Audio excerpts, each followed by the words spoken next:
Hello, room 5. Now, a lot of our kindergarten kids are doing something very special next year. You're going to start primary school, which is really exciting. It can be a really fun and exciting thing to think about, but it can also be sometimes a little bit scary or make you feel a little bit worried. You might have some different thoughts, and you might have some different ideas, and you might have some different questions about going to primary school. Some of you might be feeling really excited, but some of you might be feeling a little bit worried about it. Well, luckily, in today's video, we have a special guest joining us.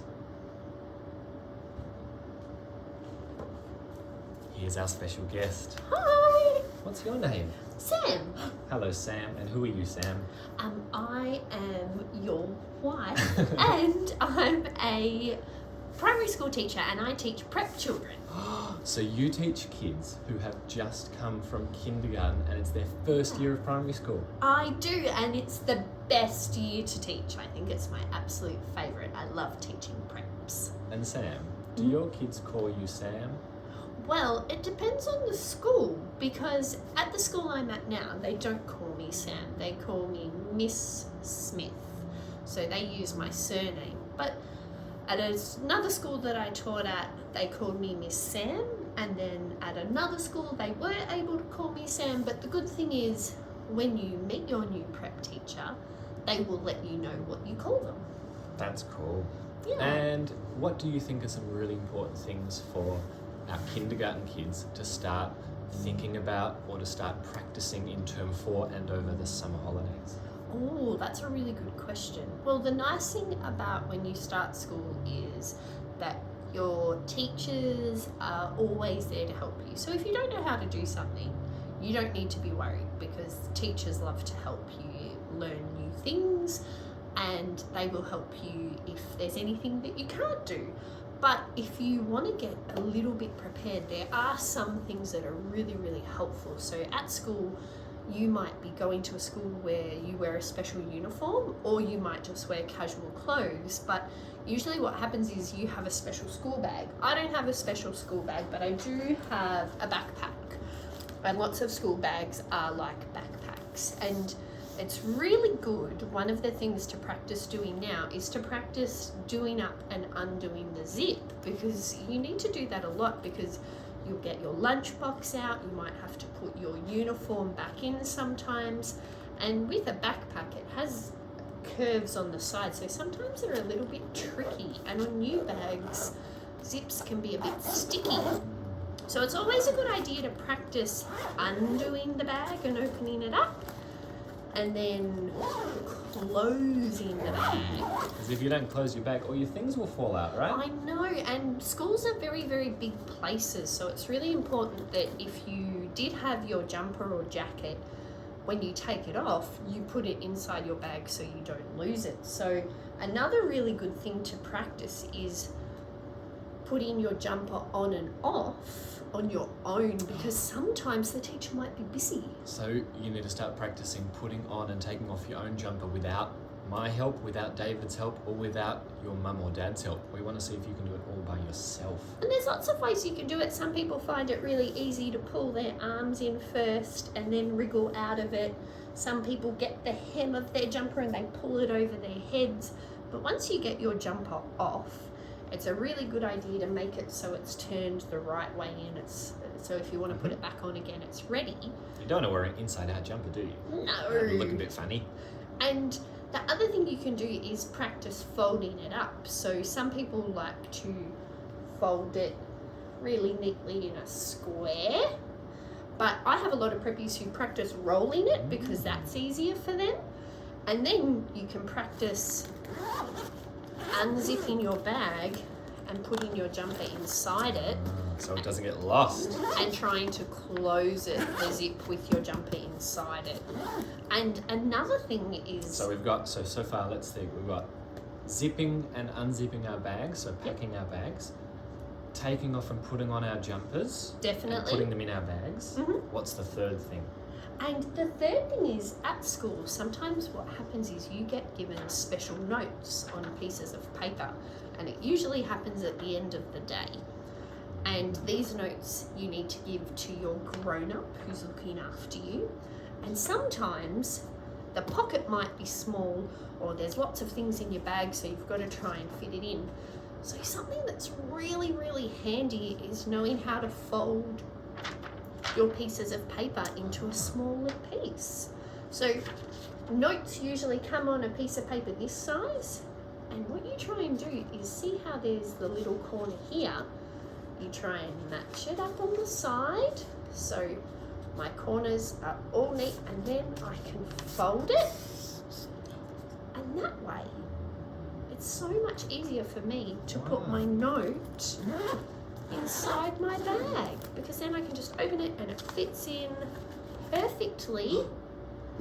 It's not getting scrumpled up, so your mum or dad or grown up, when they read the note, they don't have to iron it with an iron to work out what it says. Because sometimes what I've seen preppies do, and it makes it a little bit tricky, and sometimes the mum and dads or grown-ups think that it's rubbish, is I've seen preppies try and scrunch it up and then put it in their bag.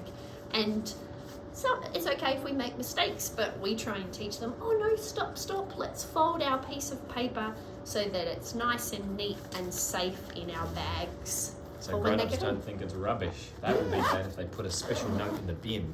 Yeah, I mean, it's okay because there's always lots of special notes that we can print off more, but it's easier if that first one goes home safe. Wow. And do you think it's also, when we're at RMIT childcare, we have lunch all together and it's served up by me and David. So we have rice, or we have special pasta, we have lots of food.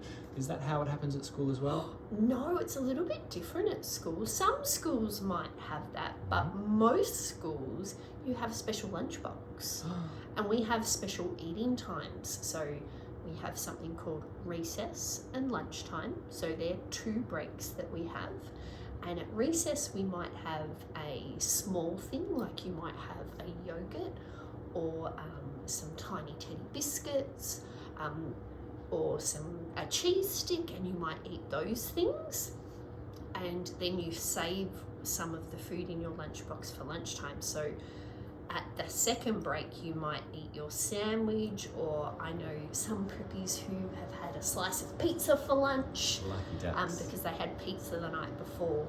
And some schools even do something called fruit break. So in the middle of a lesson, you might be able to eat an apple just to keep your brain working. So we have a lunchbox, and that's another thing you can practice is if you do have a lunchbox, you can practice opening it and shutting it.